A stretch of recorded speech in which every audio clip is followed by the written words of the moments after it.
Well, good morning, friends. I am Pastor Michelle from Harmony Creek Church in Kettering, Ohio. And today is November 2nd. And this is my sermon for those of you who were not able to attend in person or on Zoom. So I wanted to share with you my All Saints Sunday sermon. And so let's dive right in, shall we?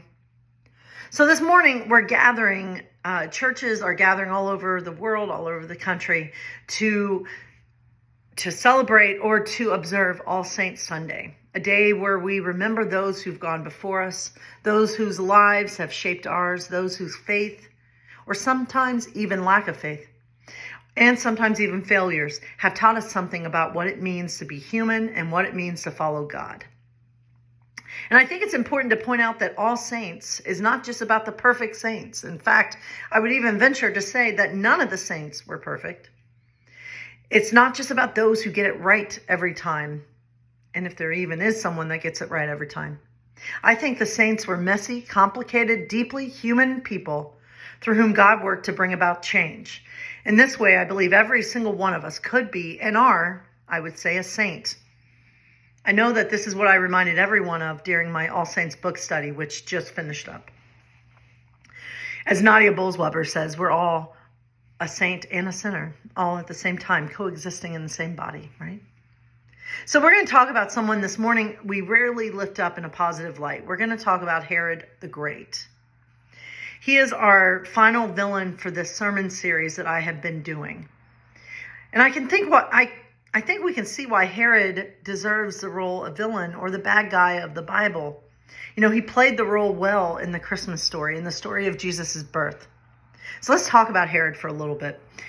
You know, Herod was someone who ruled with fear, and he lived in fear.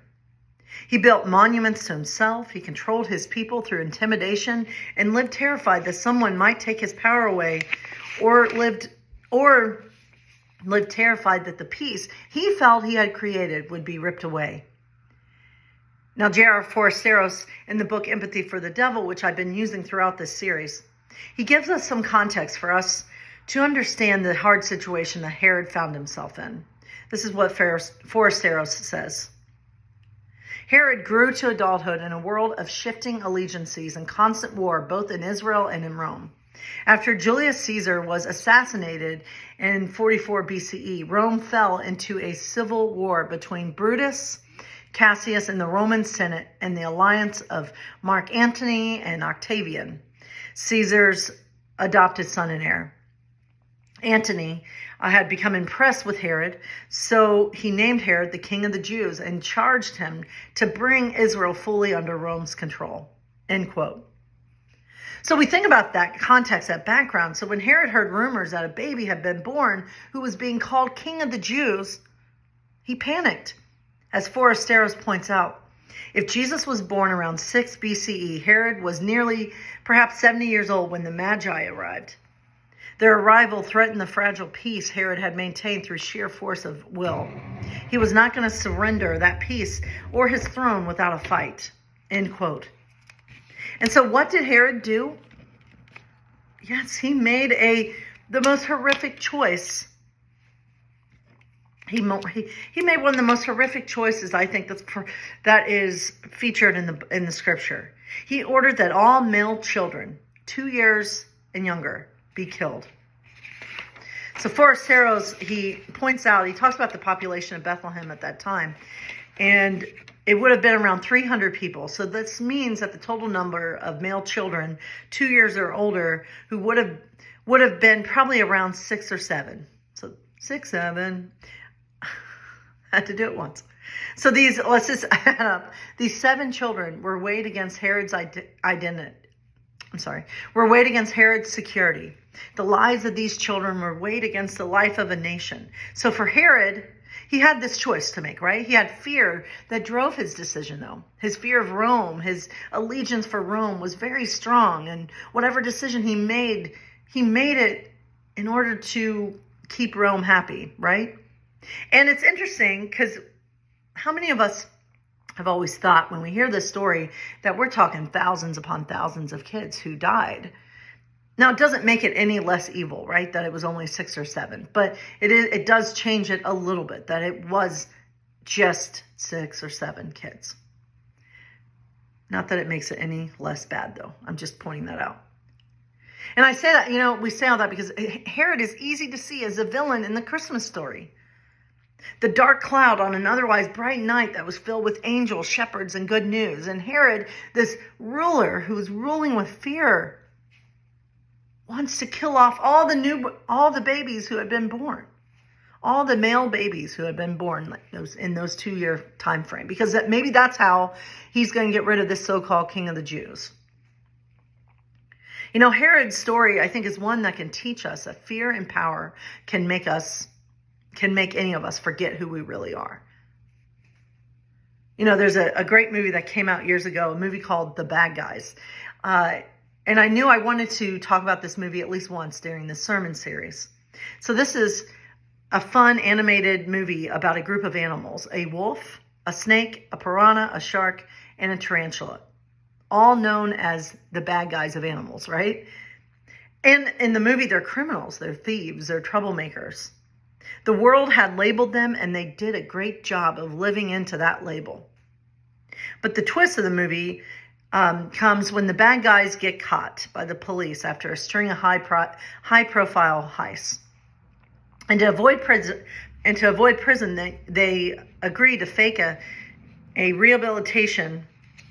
Fake a rehabilitation. Sorry, I misspelled something.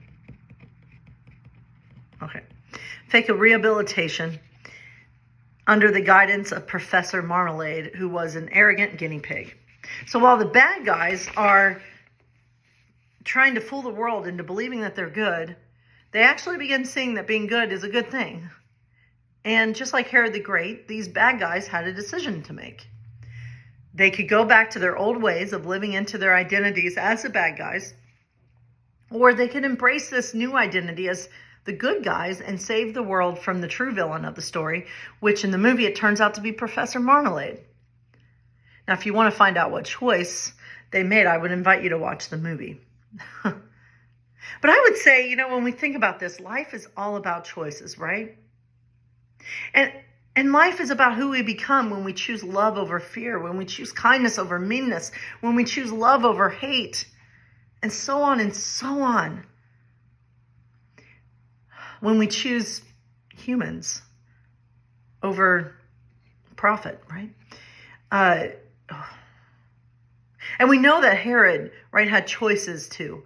He could have chosen to trust that this new baby's birth was not a threat, but a gift. He could have chosen to see the possibility of God doing something new, even if it didn't center around him.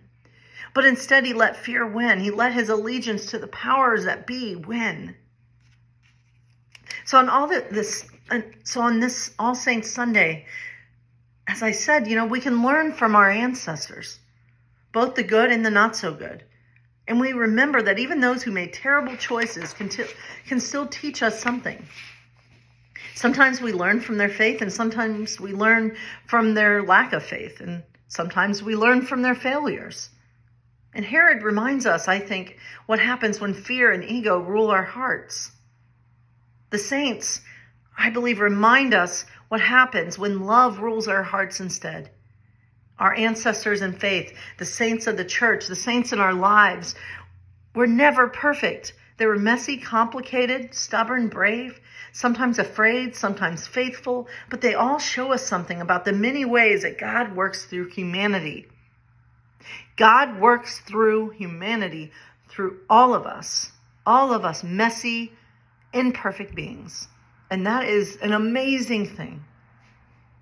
J.R. Forasteros, he reminds us that the so-called villains of Scripture were human beings who made choices, right?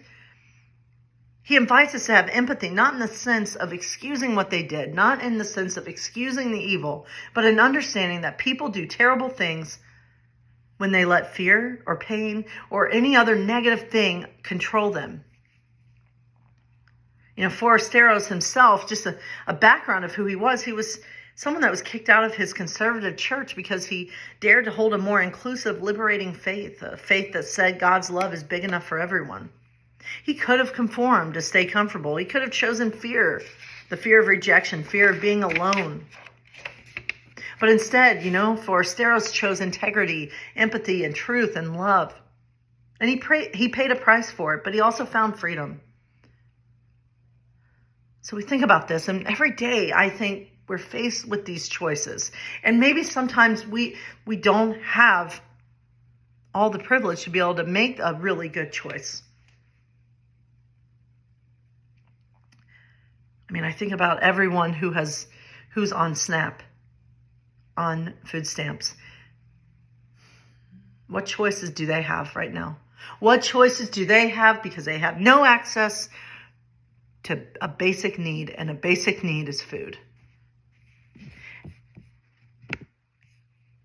And that's a sermon for another day. Like what choice, sometimes our choices are unlimited, and there's nothing we can do about that. But I think it's important to remember, that we may not rule kingdoms or issue decrees, but we all have moments when fear seems to whisper louder than love. Moments when it may be easier to protect ourselves than to be vulnerable and to try to protect others. Moments when it's tempting to play the role others expect rather than live into who God calls us to be.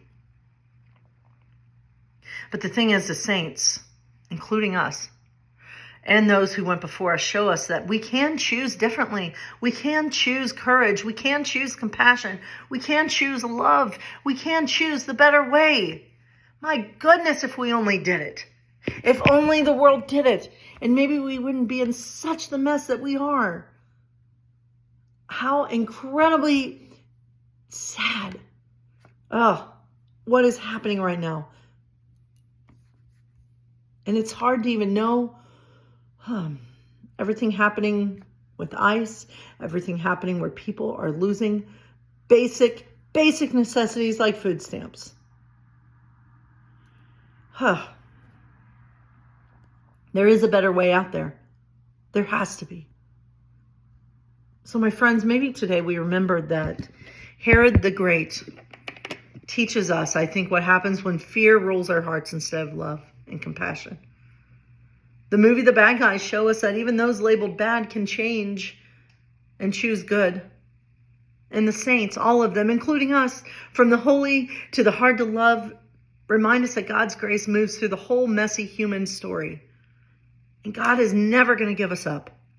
Hear me say that again. God is never going to give us up. The truth is, the world doesn't need us to be perfect. It doesn't need us to have it all together before we can start trying to make change. It needs us to just show up. It needs us to be people who are willing to learn from the past, to choose love over fear, and to keep becoming the people God knows we can be. And the people that God knows we are already.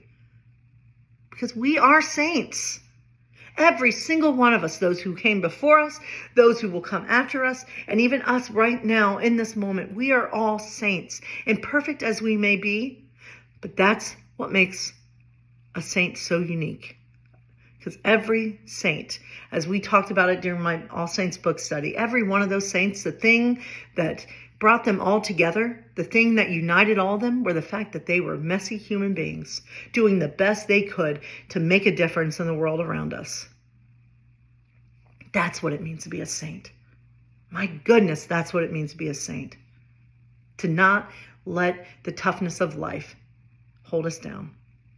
And so may we always remember, friends, that we are saints, and we can go marching out into that world and continue to make a difference as best as we can. Much love to all of you, my friends, and may you always know that you are fully and truly loved, just as you are. God bless you.